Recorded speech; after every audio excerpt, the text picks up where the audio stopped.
Asociación Camino Anima Mundi. Ujú. Bueno, imaginemos la siguiente escena, porque creo que es una experiencia absolutamente universal para cualquiera. Son las 3 de la mañana. Hay un silencio total en la casa. La peor hora para pensar, desde luego. Totalmente. Y de repente, pues, la mente lanza el pensamiento más tóxico, ansioso o destructivo imaginable. Es como un golpe directo al estómago. Claro, te despiertas de golpe, sí. Exacto. Y la reacción inmediata, casi instintiva ahí en la oscuridad de la habitación, suele ser una especie de terror íntimo, ¿no? Sí, una angustia vital tremenda. Es que piensas, madre mía, ¿este pensamiento tan oscuro soy yo realmente? ¿Es esta mi verdadera esencia? Ya. Pero luego, fíjate, llega la mañana, sale el sol, y esa misma persona siente un deseo profundísimo de bondad, de luz, de hacer las cosas bien. Y bueno, con esto abrimos paso a una pregunta que sinceramente es uno de los misterios más fascinantes de la condición humana. Desde luego. ¿Quiénes somos realmente en medio de esta avalancha de voces, de presiones, de narrativas y de miedos que nos asaltan cada jornada? Pues a ver, esa es, sin ninguna duda, la gran pregunta antropológica y espiritual de nuestro tiempo. Ujú. Y para abordarla en esta inmersión profunda, tenemos que establecer un tono que nos permita mirar bastante más allá de la superficie.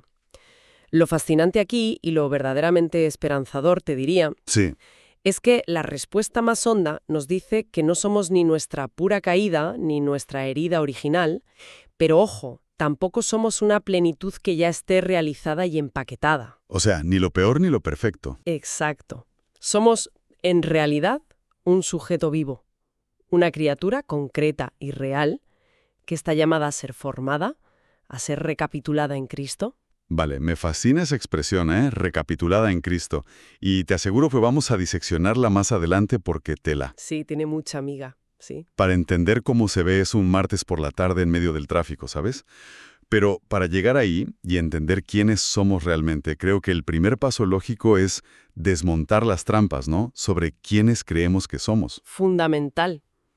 Empezar limpiando el terreno. Claro, y la trampa número uno, la más peligrosa por lo común que es nuestra propia mente. Existe una tendencia enorme, casi automática, a identificarnos con cualquier cosa que cruce por nuestra cabeza. Eso es. Ese es el primer gran error. Y es trágico, ¿eh? Por la cantidad de sufrimiento innecesario que genera. Ya te digo. Hoy en día, muchísima gente vive asumiendo que su identidad coincide exactamente con lo que en cada momento piensa, siente o imagina. ¿Funciona así? O sea, si de pronto aparece en la mente una imagen violenta, un ataque de celos o una fantasía de venganza. O una sospecha tóxica. Exactamente, pues la persona se derrumba, se mira al espejo y se dice, claro, esto es lo que soy en el fondo, el resto es una máscara. No, soy un fraude. Qué duro es eso. Durísimo. Pero tanto la tradición ascética más antigua como, fíjate, la psicología profunda más seria, nos advierten que esto es absolutamente falso. No todo lo que pasa por la mente es el yo. Claro. No todo lo que atraviesa el alma expresa su centro más verdadero. Fíjate que al escuchar esto, me viene a la mente de forma casi inevitable la figura de los primeros monjes del desierto, ¿eh? Ujú, los padres del yermo. Eso es. Y concretamente, Evagrio Póntico. Porque, a ver, esto no es un descubrimiento de la neurociencia moderna que acaba de salir en una revista. Esto ya lo vieron ellos en el siglo IV. Totalmente. ¿Qué hacía un hombre como Evagrio sentado en una cueva en pleno desierto? Pues observar su propia mente. Evagrio es un gigante fundamental aquí. Él fue un auténtico maestro del discernimiento interior, con una finura psicológica que todavía hoy resulta asombrosa de leer, de verdad. Es que es increíble. Él enseñó que el primerísimo paso del combate espiritual, vamos, el requisito indispensable para tener un mínimo de salud interior, es romper esa identificación. Separar. Es decir, dejar de pronunciar de forma automática la frase de «esto que aparece en mí soy yo». Él explicaba que si uno se detiene a observar con calma, muchas veces ese pensamiento oscuro es solo una sugestión externa. Una influencia pasajera, o sea, algo que pasaba por ahí. Exactamente. Otras veces es una herida antigua que está hablando por nosotros, una memoria dolorosa, no resuelta, que salta como un resorte, ¿sabes? Ah. Ya. O simplemente lo que él llamaba una contaminación del aire espiritual. Son impulsos que llegan, tocan a la puerta de la mente, hacen mucho ruido, insisten. ¿Te molestan? Sí, te molestan muchísimo, pero no son el sujeto. A ver, para visualizar esto, siempre me ha servido pensar en la imagen de un río. A ver, cuéntame. Pues confundir nuestra identidad con nuestros pensamientos es como si el cauce de un río, o sea, el agua misma, se convenciera de que su identidad son las botellas de plástico. Ostras, qué buena imagen. O la basura, o las ramas secas que el viento ha arrojado en la superficie y que están flotando por ahí dejándose llevar. El río es la corriente vital. La basura es solo algo que lo está atravesando en ese preciso momento. Me parece una analogía magnífica, fíjate.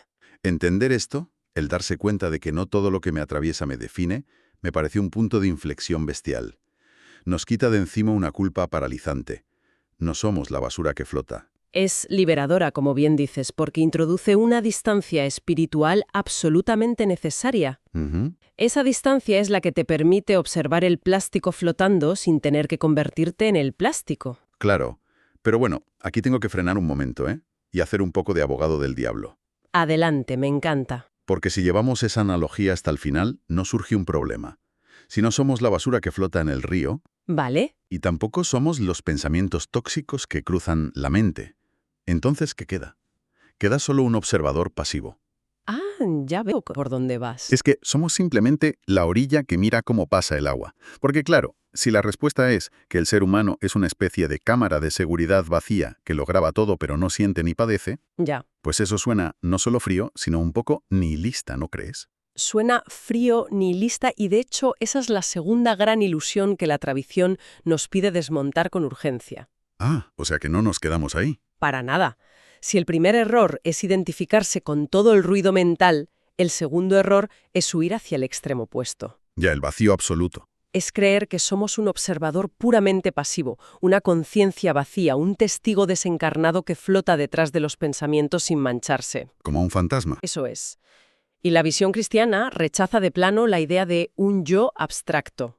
No somos una pantalla de cine en blanco sobre la que se proyectan cosas que, bueno, al apagarse el proyector se queda en la nada. Ujú. Somos una criatura real y concreta.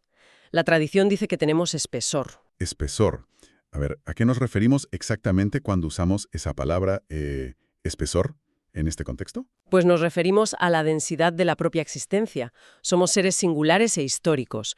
Tenemos un cuerpo físico, tenemos un nombre, tenemos una memoria llena de rostros. Todo nuestro bagaje, vaya. Exacto. Tenemos heridas muy concretas y alegrías inconfundibles.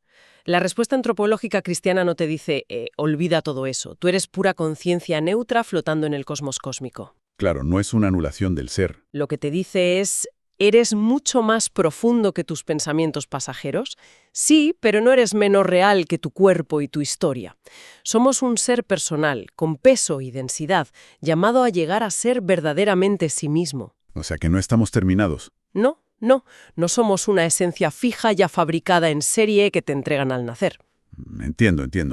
Entonces, recapitulando un poco, descartamos la idea de que somos el ruido tóxico y descartamos la idea de que somos una pantalla en blanco sin personalidad. Así es.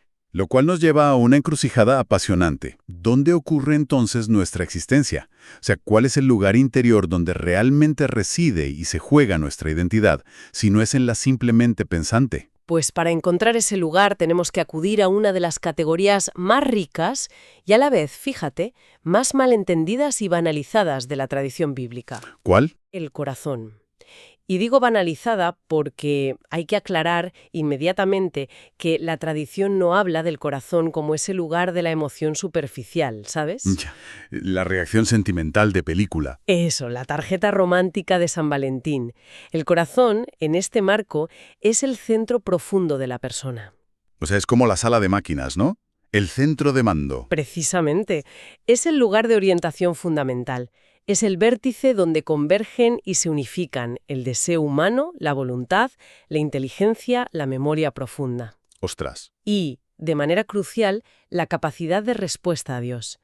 Si alguien nos preguntara qué es un ser humano en su esencia más íntima, una respuesta maravillosamente bíblica sería que somos un corazón en proceso de orientación. En proceso de orientación. Me gusta mucho eso. Es un centro vivo.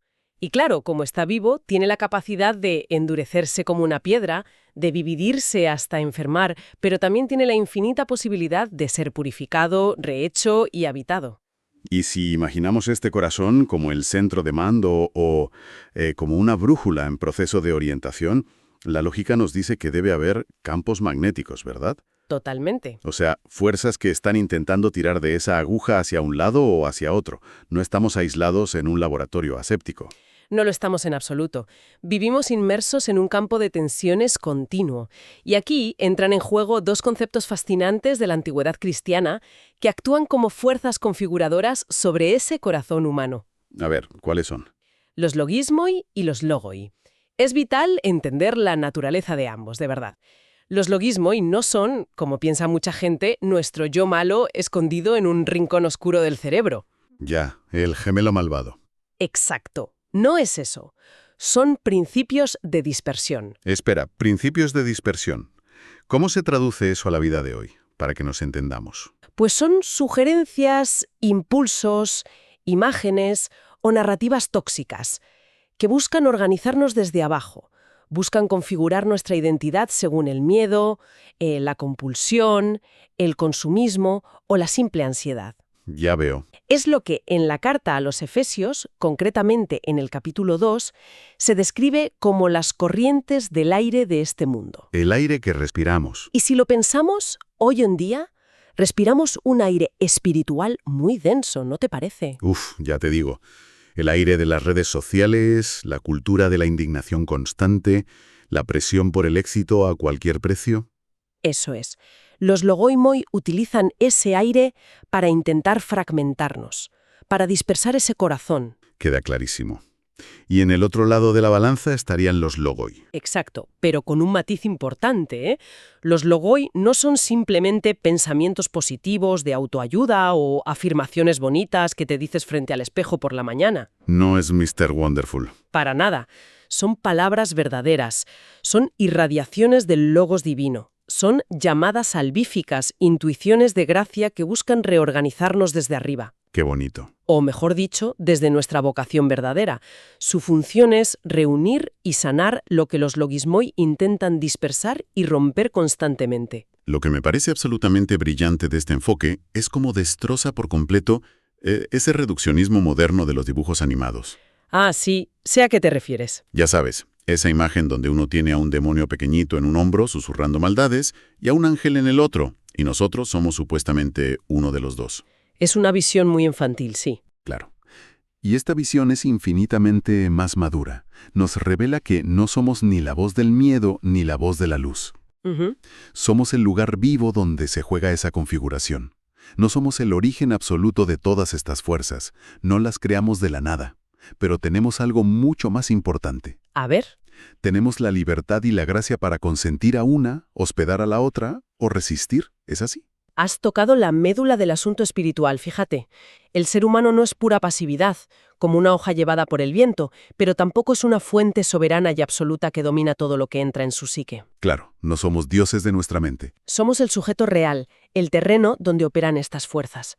Y nuestra verdadera libertad radica en la capacidad de dar una respuesta, en decidir a qué fuerza le damos permiso para que nos configure. Claro, pero si hay una pugna constante en el corazón, si somos ese lugar dinámico donde se decide nuestra configuración diariamente, ¿Sí? esto significa que nuestra identidad nunca bajo ningún concepto es algo estático o terminado. Es como estar en obras permanentemente. Tal cual.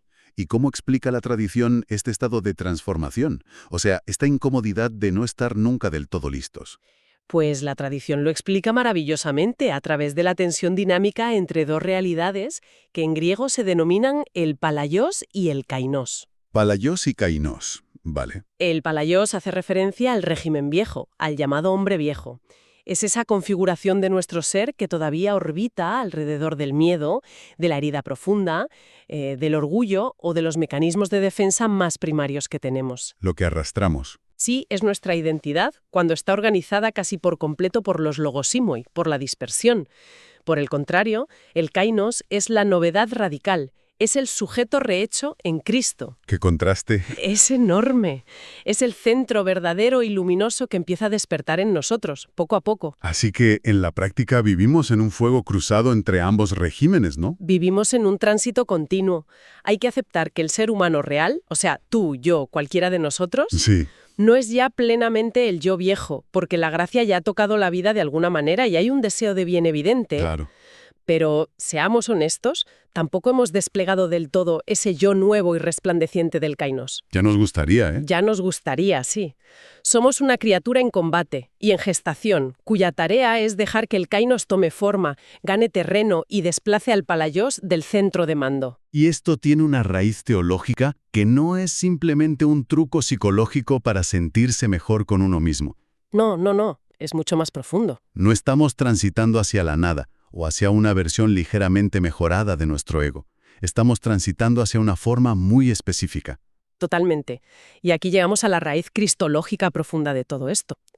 En la tradición se repite una y otra vez que el ser humano es imagen en camino hacia la semejanza. Imagen hacia semejanza. Haber sido creados a imagen de Dios nos otorga una dignidad inalienable, por supuesto. Pero esa imagen es un punto de partida. Está en camino de conformarse a una semejanza concreta. Vale. Y esto significa algo verdaderamente revolucionario. Nuestro yo más verdadero no es nuestro instinto herido, tampoco es un ideal filosófico abstracto e inalcanzable. Nuestro yo verdadero es el yo recapitulado en Cristo. Ahí está la palabra otra vez. Sí, es decir, es la forma misma de Cristo naciendo y encarnándose en nuestra humanidad particular y única. Vale, aquí necesito hacer una pausa obligatoria, ¿eh? Dime. Porque esto que acabas de decir choca a 200 kilómetros por hora contra el muro de la cultura actual. Uy, frontalmente. Vivimos en una época que nos bombardea desde todos los ángulos con el imperativo categórico de sé tú mismo, sé auténtico. El mantra de nuestro siglo. Total. Pero la cultura asume que el primer impulso espontáneo que nos sale del estómago es nuestra verdad más sagrada.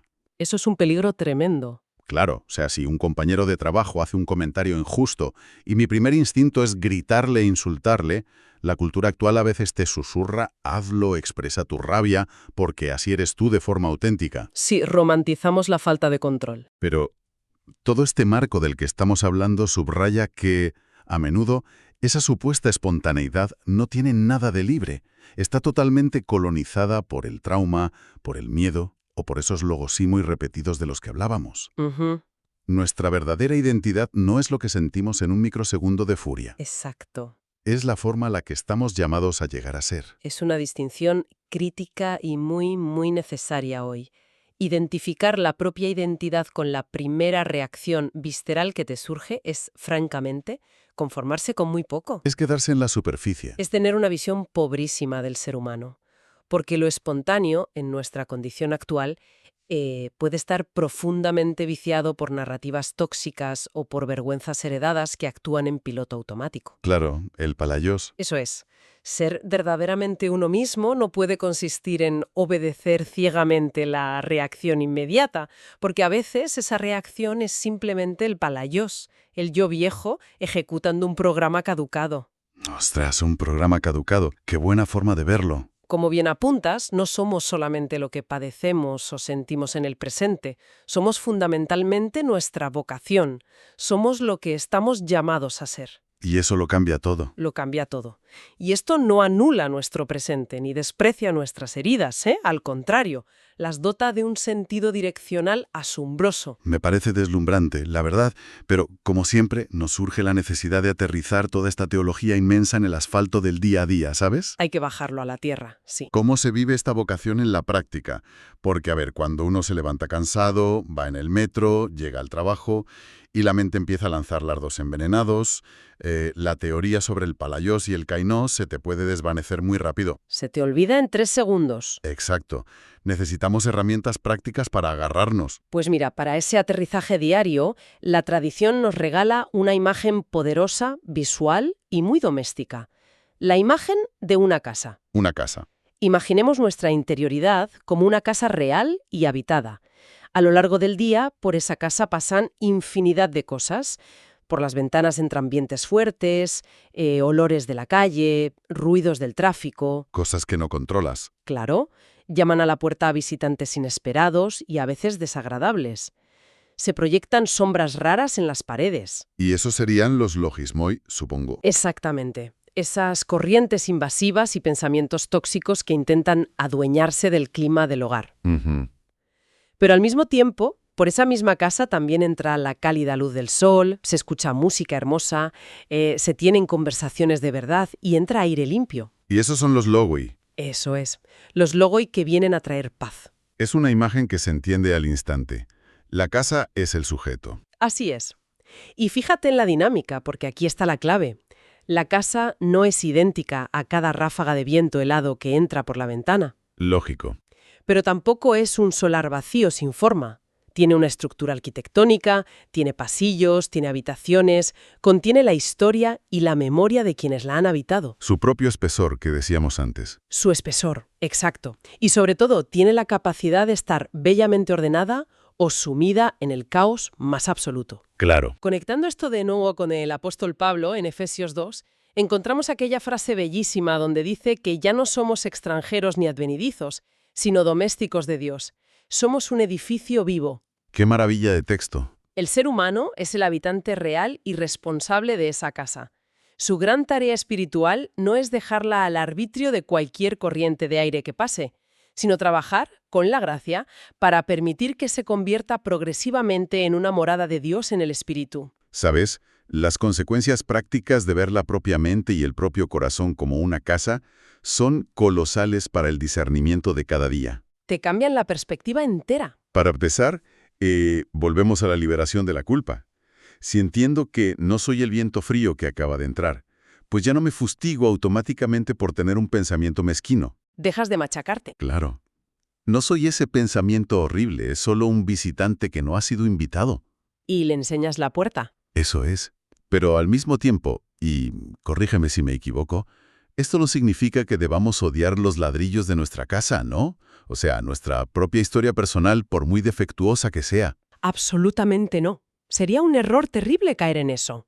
Ya. No se trata en absoluto de odiar el propio temperamento o el propio cuerpo o avergonzarse de las heridas del pasado, porque no somos espíritus puros ni ángeles descarnados. Somos materia también. Esa historia particular, esos ladrillos concretos y a veces rotos de la casa, son el material real que debe ser recapitulado.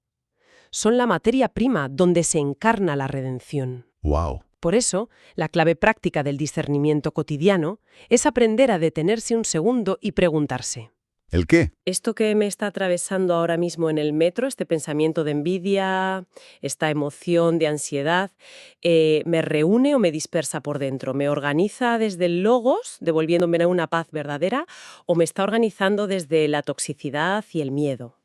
Antes de llegar a la conclusión, quiero detenernos un segundo en esa palabra que prometimos aclarar al principio. Ah, recapitulación. Sí, cuando dices que esos ladrillos rotos y esas heridas son el material que debe ser recapitulado. Sí.